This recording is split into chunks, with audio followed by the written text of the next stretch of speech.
साथ ही हम लोग देखेंगे यहाँ पर अनुगमन वेग की सहायता से ओम के नियम का सत्यापन। तो यहाँ पे आपके बोर्ड परीक्षा में हमेशा पूछा जाता है कि अनुगमन वेग के आधार पे ओम के नियम की उत्पत्ति कैसे होती है, ओम के नियम का सत्यापन कैसे किया जाता है। आइए देखते हैं। सबसे पहले यहाँ पे हमने एक कंडक्टर तार ले लिया, यहाँ पे हमने चालक तार लिया है और इसकी लंबाई L है और इसका क्रॉस सेक्शन एरिया मान लेते हैं कैपिटल A। और इस तार के दोनों सिरों से हमने क्या कर दिया, एक बैटरी से जोड़ दिया। इन दोनों सिरों को हमने एक बैटरी से जोड़ दिया और इसका जिसका पोटेंशियल है, विभवांतर कितना है, वो आपका V है। ये प्लस सिरा बैटरी का और ये माइनस सिरा। तो यहाँ पे प्लस सिरा उत्पन्न होगा और यहाँ पे माइनस सिरा। तो यहाँ से जो वैद्युत क्षेत्र का दिशा होगा वो ये हो जाएगा। तो इस चालक तार में जो इलेक्ट्रिक फील्ड जनरेट होगा वो यहाँ से इस डायरेक्शन में जनरेट होगा। अब आप जानते हैं कि यहाँ पे जो इलेक्ट्रॉन है, जैसे हम इसको जोड़ेंगे तो यहाँ पर यह इलेक्ट्रॉन इस डायरेक्शन में क्या करने लगेगा, गति करने लगेगा। और किस वेग से, अनुगमन वेग से ये क्या करने लगेगा, गति करने लगेगा, जैसा कि आप लोग जानते हैं। तो हम देखते हैं कि यहाँ पर जो वैद्युत क्षेत्र उत्पन्न होता है वो कितना होगा।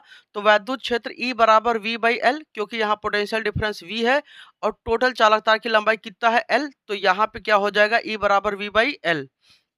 अब अगर देखा जाए तो यहाँ पर वैद्युत क्षेत्र है, ये सिरा प्लस है और ये माइनस है।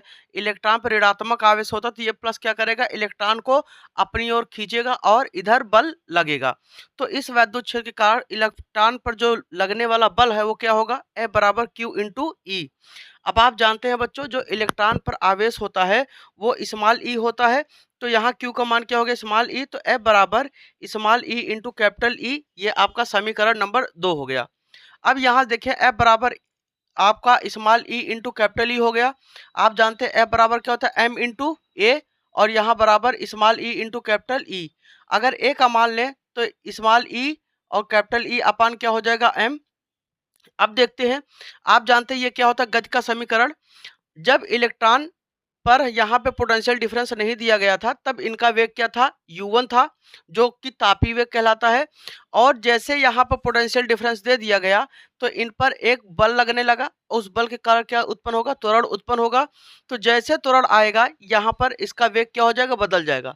तो प्रारंभिक वेग u1 से क्या हो गया, वेग v1 हो गया। तो ये एक इलेक्ट्रॉन के लिए हो गया। दूसरे इलेक्ट्रॉन के लिए ले, v2 बराबर u2 प्लस ए इंटू क्या हो जाएगा, t2। त्वरण क्योंकि सबके लिए सेम होगा, क्योंकि यहाँ पे पोटेंशियल डिफरेंस सेम है।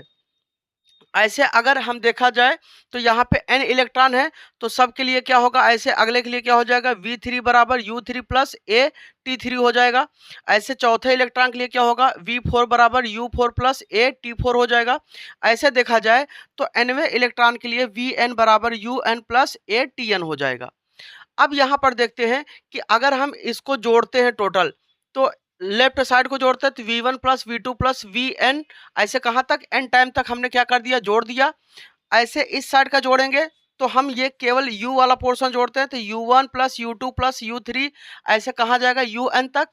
और फिर यहाँ पे क्या हो जाएगा, AT1 AT2 AT3, ऐसे जोड़ेंगे तो यहाँ पर a हमने कॉमन ले लिया तो a ब्रैकेट में T1 प्लस T2 प्लस ऐसे कहाँ तक, Tn तक होगा। अब यहाँ पर इसका एवरेज निकालने के लिए, क्योंकि अनुगमन वेग एक प्रकार से समझिए औसत वेग होता है, तो हमने यहाँ पे n इलेक्ट्रॉन है तो n से क्या कर दिया, भाग दे दिया दोनों साइड। तो यहाँ पर ये जो कुल औसत वेग है, इन सभी इलेक्ट्रॉनों का जो कुल औसत वेग है वही क्या होगा, अनुगमन वेग। तो यहाँ अनुगमन वेग को Vd से लिखते हैं। और अगर इसका देखा जाए तो इसका बटे n होगा तो इसका भी बटे क्या होगा, n। और औसत उष्मीय वेग ये क्या है, ये सब उष्मीय वेग या तापीय वेग है। तो n से अगर भाग कर दिया तो ये क्या हो जाएगा, औसत उष्मीय वेग हो जाएगा या तापीय वेग हो जाएगा। तो यहाँ से जो औसत उष्मीय वेग है वो बच्चा कितना होता है, 0 होता है। और यहाँ से ये आपका मिल गया तो ये आपका ये T1 plus T2 plus T3 ये आपका है समय। तो यहाँ पर अगर इसका औसत समय निकाला जाए तो जो औसत समय होता है वो आपका रिलैक्सेशन टाइम होता है, श्रांति काल होता है। तो यहाँ से Vd बराबर 0 प्लस क्या हो जाएगा, a इंटू टाउ हो जाएगा।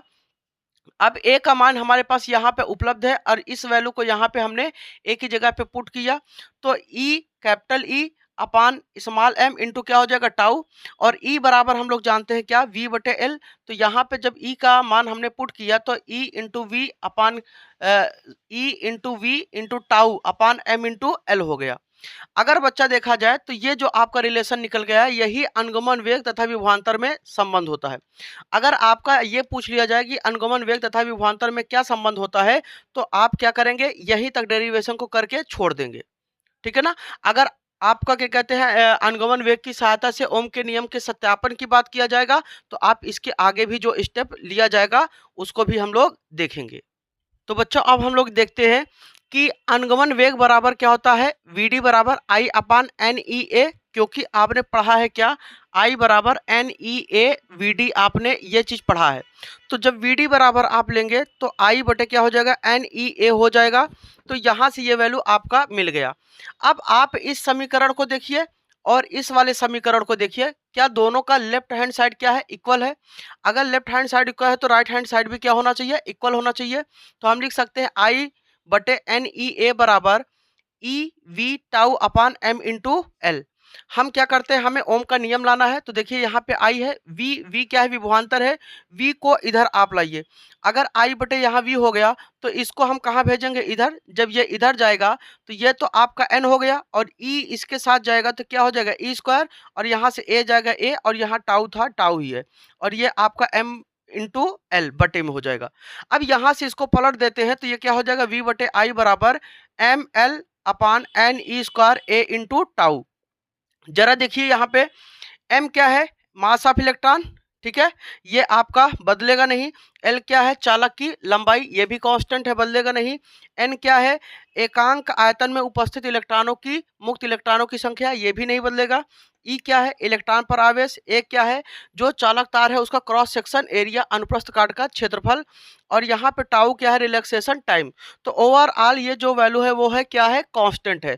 और यही कांस्टेंट को हम लोग क्या बोलते हैं, आर। आर को जिसे हम लोग बच्चा क्या कहते हैं, रेजिस्टेंस बोलते हैं, प्रतिरोध बोलते हैं। तो ये अगर टोटल क्या है, ये वैल्यू टोटल आर है, तो v बटे आई बराबर क्या हो जाएगा, आर।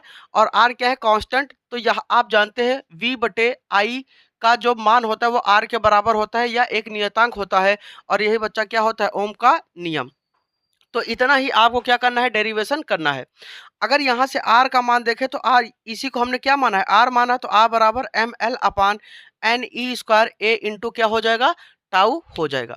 तो बच्चा इस डेरिवेशन को आप बहुत अच्छे से तैयार कर लीजिएगा, आने की संभावना बहुत ज़्यादा होती है यूपी बोर्ड के एग्जाम में।